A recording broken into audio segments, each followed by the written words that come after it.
अच्छा, अब हमारे पास ना दो तरह के सिग्नल्स होते हैं। दो तरह के सिग्नल्स होते हैं, एक एनालॉग सिग्नल्स होते हैं, ठीक है, जो हमारे पास न्यूक्लियर लोकलाइजेशन सिग्नल्स होते हैं, जिससे हमें पता लगता है कि हमारी जो प्रोटीन है उसकी समझ लें कि जब वो प्रोटीन उसकी फॉर्मेशन हो जाएगी तो उसने जाके वर्किंग कहाँ करनी है।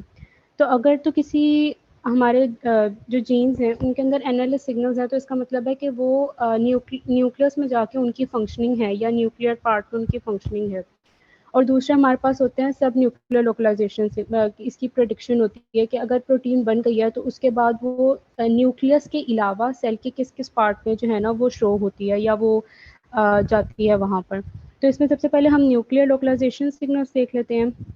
इसमें ना डायरेक्टली हम लोगों ने जो है ना फास्टा फॉर्मेट पूरी ऐड कर देनी होती है। प्रोटीन की जो आपकी सीक्वेंस होती है ना वो डायरेक्टली बस ऐड कर दिया। तो इसको हम कर लेते हैं कॉपी। ये मैंने प्रोटीन सीक्वेंस पेप्टाइड सीक्वेंस है वो मैंने ली है और इसको अब हम यहाँ पेस्ट कर देंगे। सारी इकट्ठे कर सकते हैं, कोई इशू नहीं है।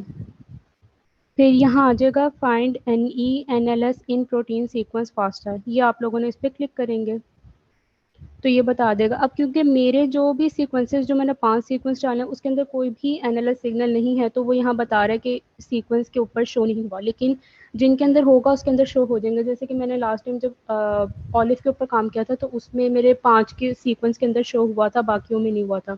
तो जिसमें भी होगा ना आप लोग जो अपने प्रोटीन सीक्वेंस या पेप्टाइड सीक्वेंस डालोगे तो अगर उनमें एनालॉग सिग्नल है तो वो यहाँ शो हो जाएगा। तो जब अगर फॉर एग्जांपल आपके पास शो हो जाता है तो आप एक टेबल बना के तो उसमें लिख दोगे कि फॉर एग्जांपल मेरे LSER-GLO1 के अंदर शो हो जाता है तो मैं लिखूंगी LSER-GLO और आगे एक एनालिस का टैब बना दूंगी और एक न्यूक्लियर लोकलाइजेशन वो जो सब न्यूक्लियर लोकलाइजेशन वाला है उसका टैब बना दूंगी। तो एनालिस नहीं शो हो रहा तो मैं लिख दूंगी कि भाई एनालिस यहाँ नहीं शो हुआ। तो ये एनालिस सिग्नल्स तो बहुत इजीली आपने सारे इकट्ठे ही सारे पेप्टाइड सीक्वेंस आप लोग डालोगे यहाँ पर वेबसाइट पे जाकर डायरेक्टली, फिर ये फाइंड NE/NLS पे क्लिक करोगे तो आप लोगों को शो हो जाएगा आपका रिजल्ट। दूसरा आ जाता है हमारे पास प्रोटीन सब सेलुलर लोकलाइजेशन प्रिडिक्शन। ये दूसरी ये एक और वेबसाइट है जिसके थ्रू हम करते हैं। अब इसमें सबसे पहले आपने अपना ऑर्गेनिज्म सिलेक्ट करना है क्योंकि हम प्लांट्स के ऊपर कर रहे हैं तो हमने प्लांट्स का कर दिया। ये आप इसको ऐसे ही रहने दीजिएगा क्योंकि हम लोग टेक्स्ट ही ड्रॉप करते हैं यहाँ पर। फिर यहाँ पे आप लोगों ने जो है ना यहाँ पे भी पेप्टाइड सीक्वेंस को ही हम पेस्ट करेंगे। तो मैंने पहले से एक कॉपी की भी थी तो मैं यहीं पे पेस्ट कर रही हूँ। ये मैं सबमिट करवा दूंगी। तो ये अब थोड़ी देर में जो है ना ये हमें रिजल्ट शो कर देगा।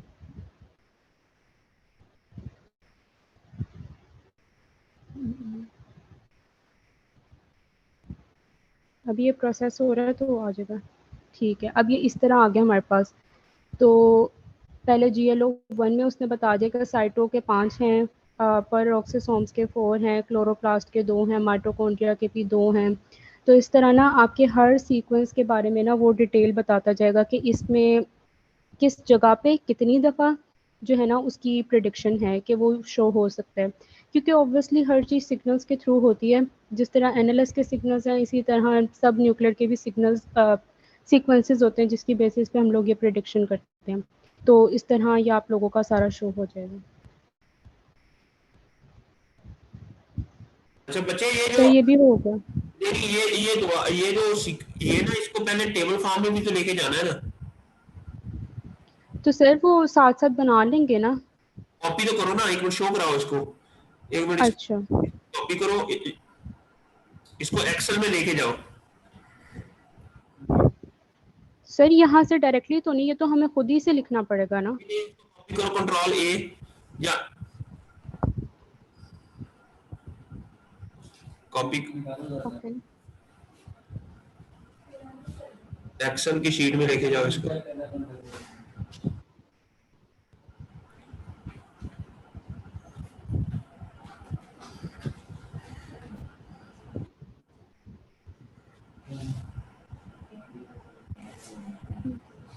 अब यहां से इसको करो। यहाँ से क्या करना है इसको। ये एक्सेल मुझे भेजो, मैं इसको करता हूँ अभी। ठीक है सर मैं भेजती हूँ।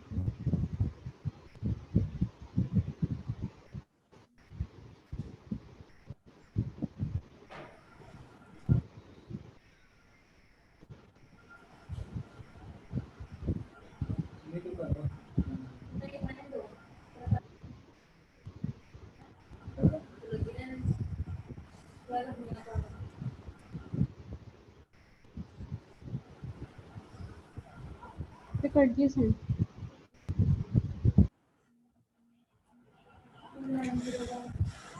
अच्छा, उसके बाद हम लोगों ने ये करना है कि ये जो एक्सेल शीट है ना,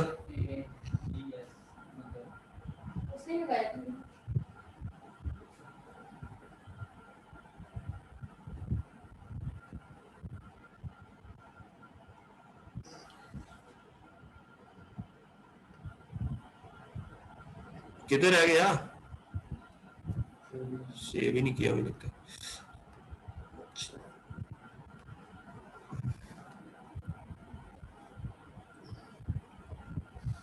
मरीम नहीं है, फर्ज कीजिए मैं इधर से करता हूँ।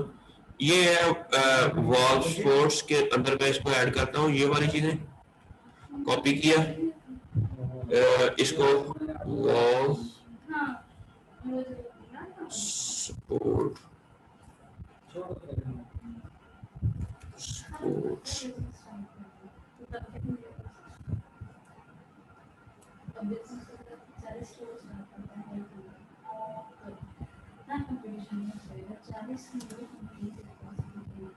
सब सेलुलर लोकलाइजेशन, ये अच्छा। अब यहाँ पर हमने क्या करना है, प्लांट्स को क्लिक करना है और यहाँ पर हमने पेस्ट कर दी सीक्वेंसेस और इसको सबमिट कर दिया। सबमिट करने के बाद वो जो फाइल आएगी जो मरियम ने आपको दिखाई थी, 5 मिनट का काम है ये सिर्फ ना। अब आप लोगों ने ये करना है कि ये जो सारी है ना ये सीक्वेंसेस को कॉपी करना है यहाँ से और इसको आपने एक्सेल में जाकर पेस्ट कर देना। अच्छा, अब आपने ऊपर एक हम कर देते हैं इंसर्ट, ठीक है। अब आपने यहां पर लिख देना जीन आईडी और यहां पर सबसे पहला साइटो लिखा हुआ है, साइटोप्लाज्म। इसका मतलब यह है कि ये जो प्रोटीन है साइटोप्लाज्म के अंदर एक्सप्रेस होगी। फिर है प्रॉक्सी, PERO प्रॉक्सीसोम, फिर क्लोरोप्लास्ट CHLO, फिर माइटोकॉन्ड्रिया, फिर है बस यही है, ठीक है। अब आपने ये जो इसके नीचे हमने क्या करना है, इंसर्ट, ठीक है। अब ये जो GLO3 है ये हमने कट करके ऊपर लिख दिया, नहीं कंट्रोल सी।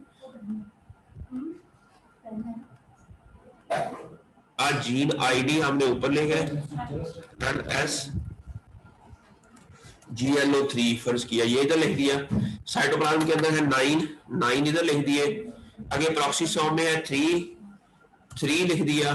फिर क्लोरोप्लास्ट में 1 सिग्नल्स है और माइटोकॉन्ड्रिया के अंदर भी 1 है। अब आपने ऐसे ही सब करना। अब इसके बाद फिर आपने यहां पर क्या करना है,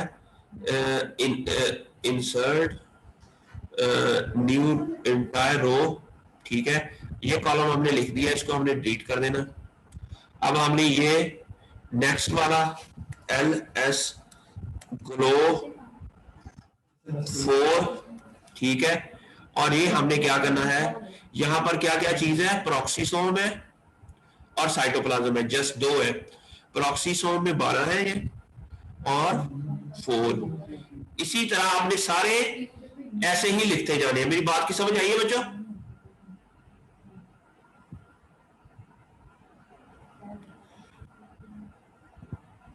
अगर किसी को नहीं समझ आई तो मुझे मुझसे पूछ सकता है।